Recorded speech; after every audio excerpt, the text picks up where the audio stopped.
chacune des 3 chaises représente un défenseur, d'accord? Arrivé devant la chaise, on va attaquer en main droite pour commencer.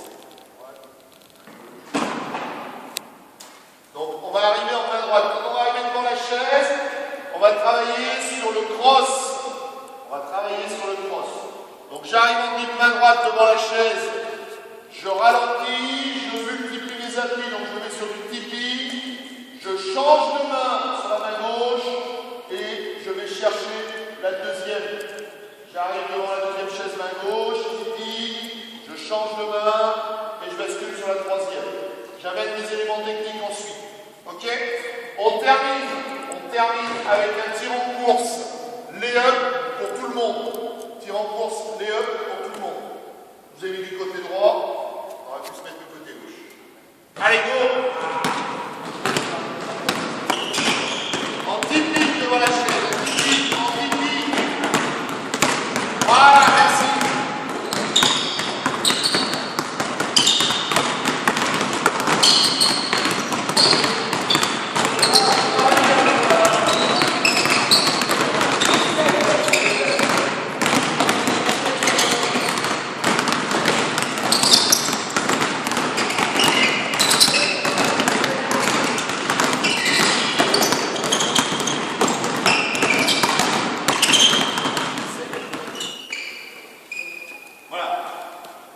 Très simplement, vous avez déjà entendu parler de ça, vous avez réentendu parler de ça il y a 10 minutes. Donc effectivement, tout le monde a réussi à passer la balle en dessous le genou.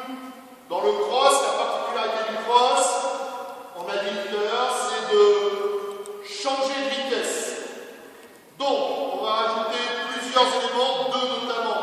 Le premier, quand vous allez arriver devant la chaise et que vous allez être en tipi, vous allez être en sorte d'être fléchi avec le grip sur le côté.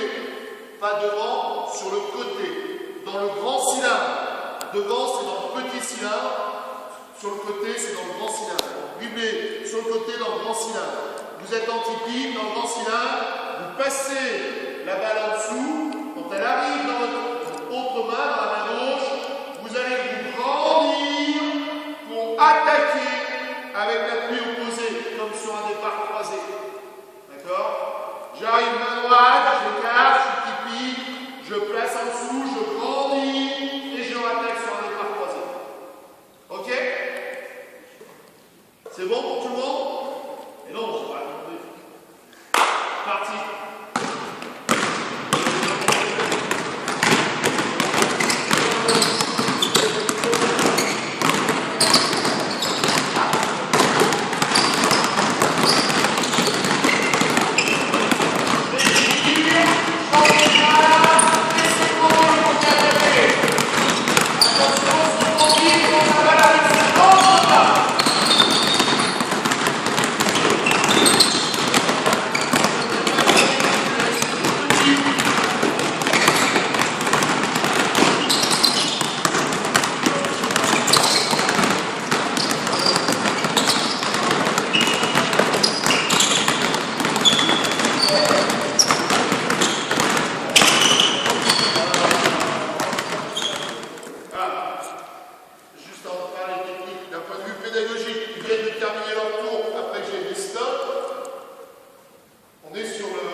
Si on ne fait pas jusqu'au bout, on reste là où on est. D'accord? Tout à l'heure, j'ai demandé de terminer votre tour. Terminer le tour, c'est faire jusqu'au bout. Faire jusqu'au bout, pas s'arrêter et dire bah, c'est bon, il y a du stop pour être. D'accord? Donc pensez-y. La consigne sur laquelle on va s'appliquer, qui vous pose le plus de problème. Fléchir, changer, grandir. Pour pouvoir avoir cet élément de petit-grand, il faut l'associer ou le dissocier avec je dribble large. Je suis fléchi, je dribble large ici, je bascule la balle de l'autre côté et je vais aller chercher un peu plus haut. Ma main va rester sur la balle, je vais continuer à coiffer la balle et je vais me grandir pour pouvoir réattaquer. D'accord? Il faut qu'on ait ça,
garder sa vitesse. Il faut garder sa vitesse. Quand vous allez arriver à proximité de l'adversaire, en l'occurrence la chaise, sur le in, il va falloir accompagner votre balle pour que d'un dribble ici, légèrement derrière vous, ça bascule sur un dribble qui passe par devant. Attention, attention. Dès que vous allez voir des jeunes joueurs, c'est ce qui va se passer automatiquement. La main va passer dessous, on va la ramener. Il ne faut pas sur le in que la balle dépasse la hauteur des épaules. Elle est ici, je l'enlève, elle n'a pas dépassé la hauteur des épaules. Ok? Changement d'appui en même temps. Là, je protège et je continue. Pas de changement de vitesse. Pas de main qui passe sous la balle. Donc pas de balle qui monte au-dessus des épaules pour jouer. Là, je l'emmène à hauteur. C'est bon? Parti?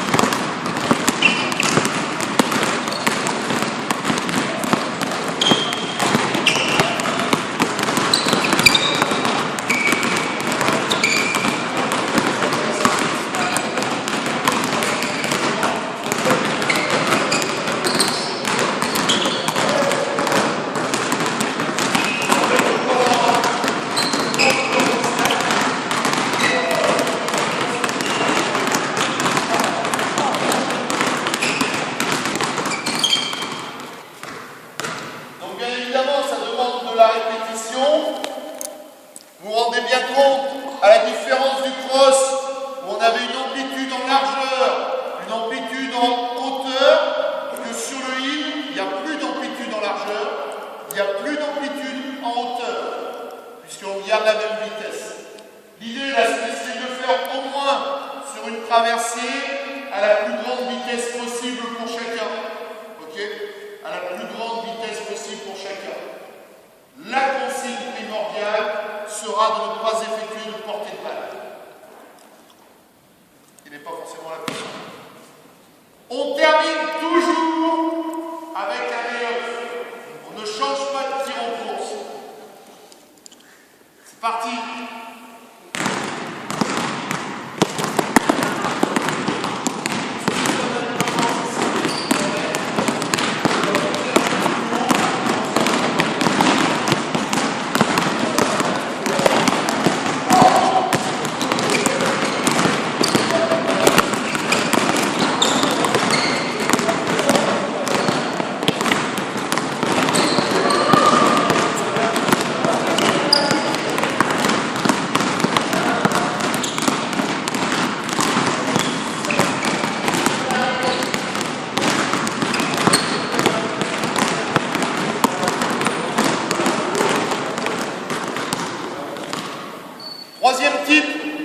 Troisième type, c'est le in-out. Le in-out, c'est celui qui propose le plus de feintes. C'est celui qui va le plus loin dans la feinte. Je vais amorcer un dribble type in, ce que vous venez de faire, mais avant de lâcher la balle pour changer de main, je vais ramener et pousser vers l'avant, le ballon du même côté. J'étais main droite, je vais planter et pousser. Cette fois-ci, au niveau des appuis, quand je vais pousser ma balle, c'est même pied, même main. Jusqu'à présent, on était en pied-main opposé, on va dire à la sortie du changement. Là, on ne peut pas dire qu'il y a changement, donc on reste sur le même pied, même main. Ok? Même pied, même main. Go! Avec de la profondeur en sortie du but. Poussez la balle.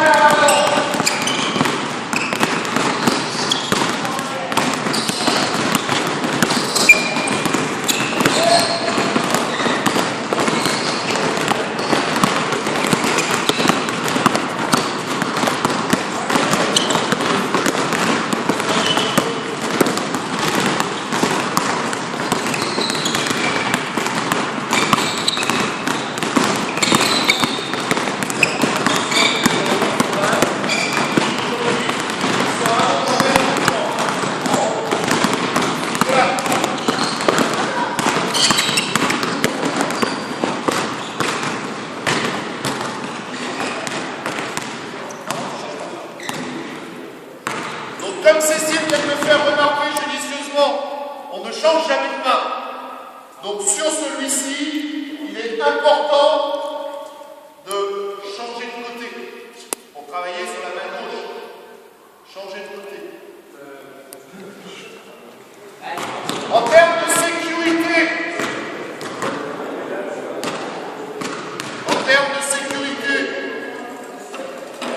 changer les chaises de positionnement, c'est toujours sans être idéal, c'est quand même vachement mieux de les avoir le penser face au joueur qui arrive.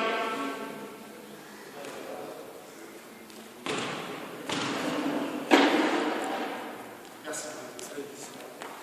C'est parti.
Il va falloir lui donner de mauvaises indications pour l'amener d'un côté et partir de l'autre.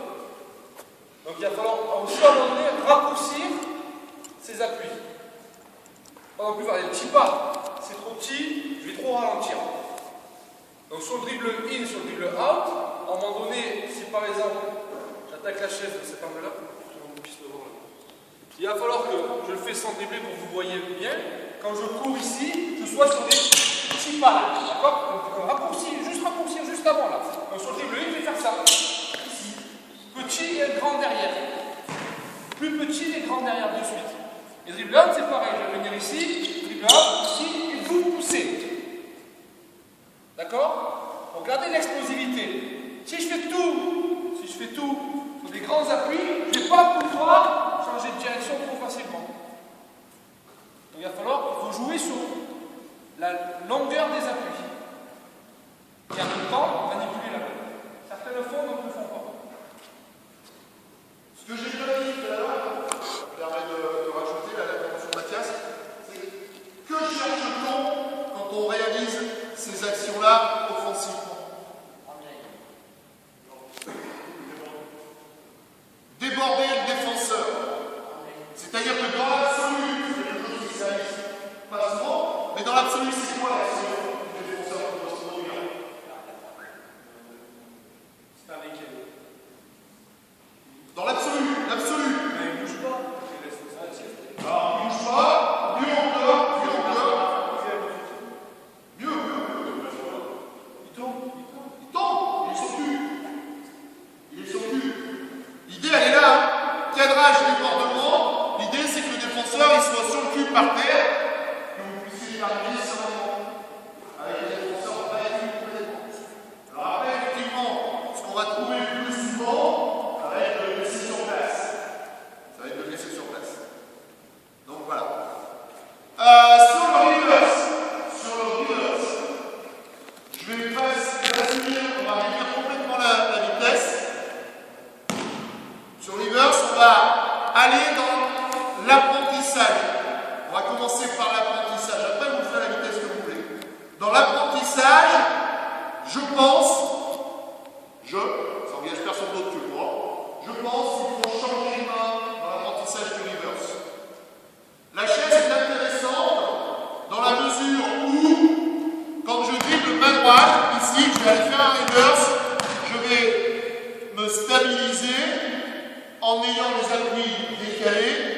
en mettant un pied entre les deux autres pieds de la chaise. Un appui entre les deux autres appuis de la chaise. D'accord? Donc ça, c'est la première chose. La deuxième chose, c'est que si je veux travailler le reverse plus aisément, en faisant l'apprentissage, je ne mets pas mes chaises alignées, mais je les mets en slalom géant. D'accord? C'est-à-dire qu'ici, quand je vais arriver main droite à droite, je fais un quart de tour. Ici, je vais avoir fait faire pivoter pour aller me diriger vers l'autre chaise. Flexion, je l'ai écrit sur l'ensemble des cases. C'est forcément la priorité. J'arrive ici, fléchis, protection du ballon, je renverse, je vais vers le et le ballon est tout sur le devant.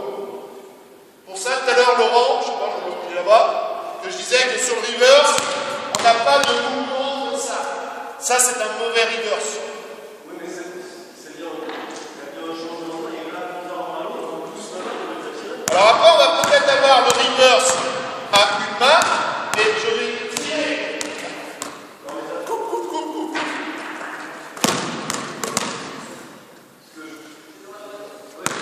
Je vais tirer ma balle, ensuite la récupérer sur l'autre. C'est un tirage. Non. La main reste dessus. Ma main, là, je suis sur la main droite. Je reste main droite. Et c'est qu'à la fin que je change. Au lieu de faire ça. Ça, c'est porter de balle. Ok?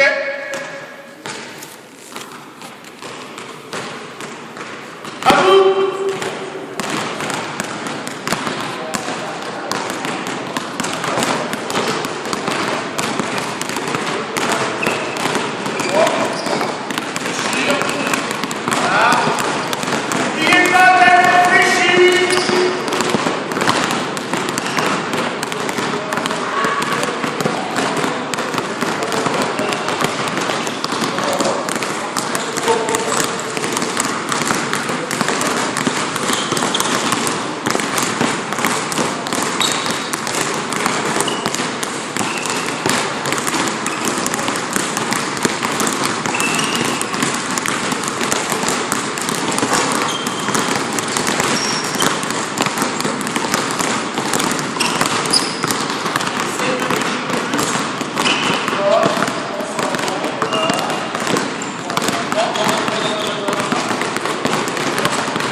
La différence entre le reverse à une ou à deux mains, elle se fait en fait au départ de l'action.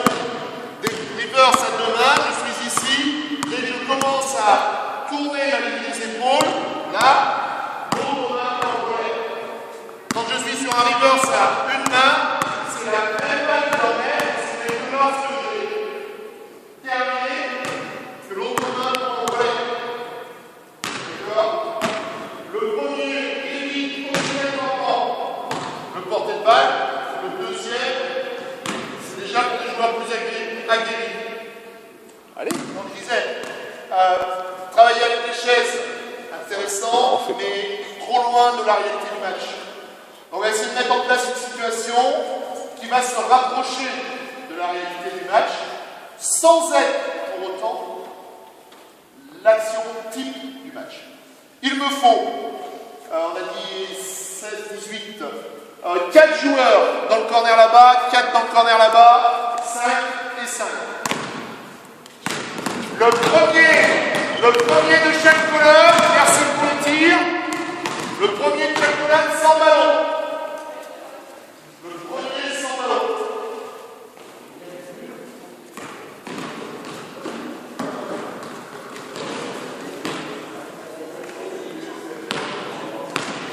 Sans ballon, tu vas avancer dans le rectangle bleu qui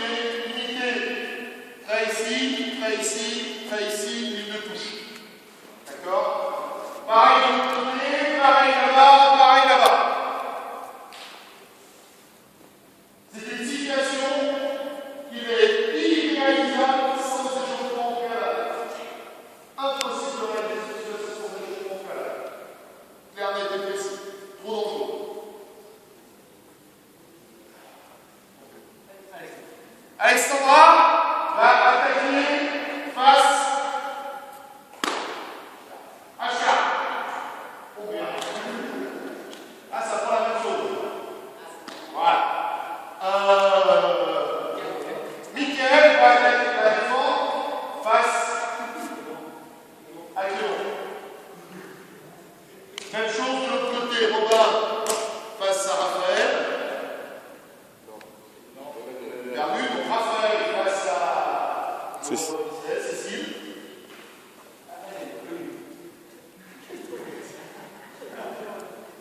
Voilà. L'idée, c'est de jouer, de prendre de la vitesse, sur la première partie du terrain, pour jouer sur un des mouvements qui est là, face au défenseur, qui ne peut pas sortir du carré. D'accord? Bien évidemment, le dribbleur a l'obligation de passer dans le carré. Sinon, il n'y a pas de jeu. Un seul tir. Dès que tu as tiré, tu viens prendre la place dans le carré à la place de l'autre défenseur. Le défenseur, c'est lui qui va chercher la balle au rebond et qui repart dans la colonne du même côté. Et ainsi de suite. Le départ du dribbleur. Le départ du dribbleur se fait au moment où celui qui est juste devant lâche la balle pour le tir ou perd le ballon. Chose qui peut arriver. D'accord? Deuxième chose, pédagogiquement, ceux qui sont de ce côté, vous restez toujours de ce côté. Ceux qui sont là-bas, vous restez là-bas. Pourquoi? Tout simplement, l'exercice suffit à lui-même pour passer du côté droit et pour passer du côté gauche. Si vous commencez à croiser, vous allez avoir des joueurs, des joueuses qui n'ont pas tout compris et qui vont toujours passer à droite et jamais à gauche, vice versa. Vous risquez d'avoir des colonnes qui se vident et d'autres qui se remplissent. Donc c'est pas ce que l'on souhaite. Pensez TUE, TUA.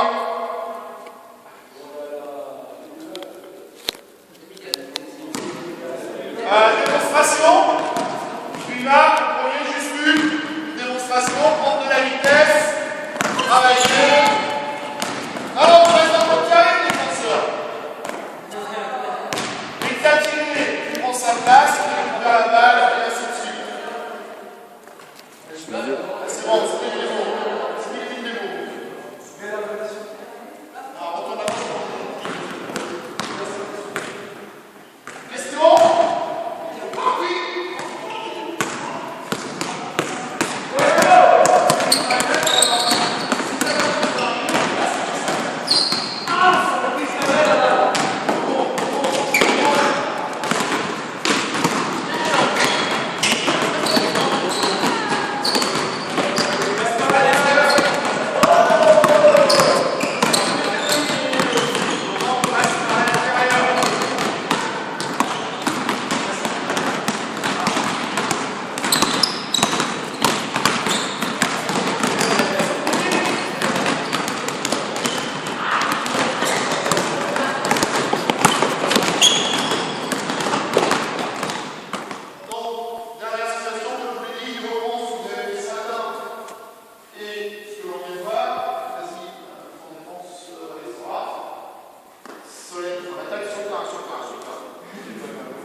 Soit tu es super fort sur ce qu'on a vu ce matin et tu la laisses sur place dès ton départ en dribble, soit ça ne fonctionne pas, il va falloir que tu utilises un des changements qui est au tableau, auquel tu vas forcément rajouter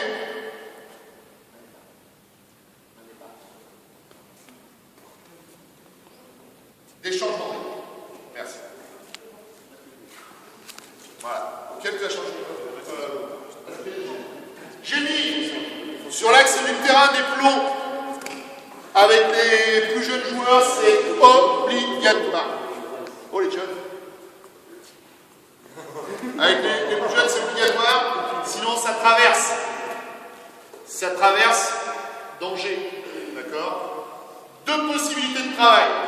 Les deux départs se font ici et tout le monde va tirer là-bas.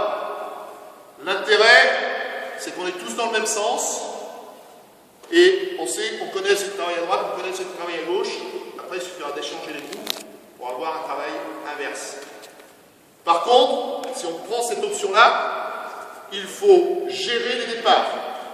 Vous ne pouvez pas partir ensemble. Donc la colonne de gauche partira une fois que les demoiselles sont à droite, on franchit la ligne médiane, pas avant. Il faut limiter les risques. D'accord? Et ça va partir comme ça en se gagnant, et ainsi de suite. Ok? Si vous partez un là-bas, un ici, ça tourne comme vous voulez. Par contre, arrivé, vous avez un tir qui, chez les plus jeunes joueurs, tape la planche et finit sur la tête de ceux qui vont démarrer. Donc, un avantage en termes de sécurité, un souci en termes de travail. Donc, ni l'un ni l'autre n'est meilleur. Par contre, il faut gérer celui que vous prenez. Ok? T'es prête? Fais checker la balle. Après, tu mets à la lisière.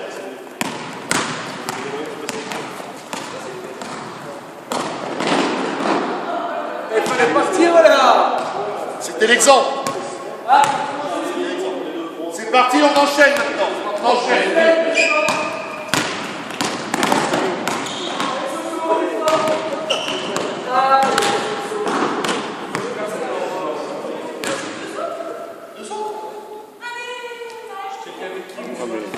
Par deux avec une balle pour nous. Oui.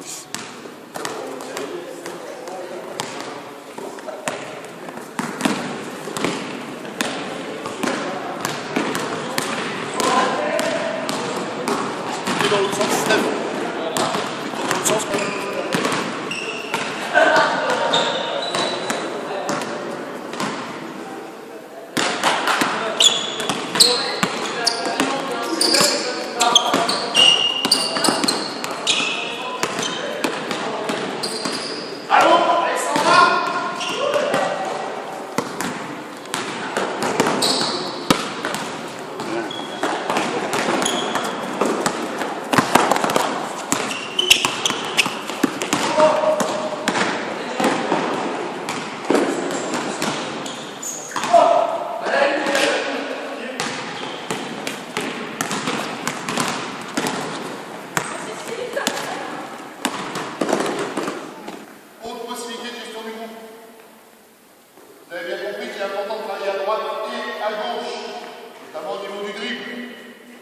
Autre possibilité, c'est j'ai un nombre pair de joueurs,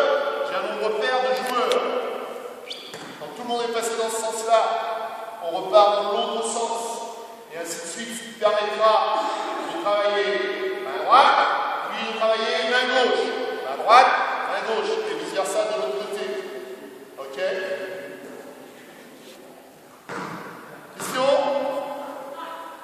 Pat? Steph? Perfect.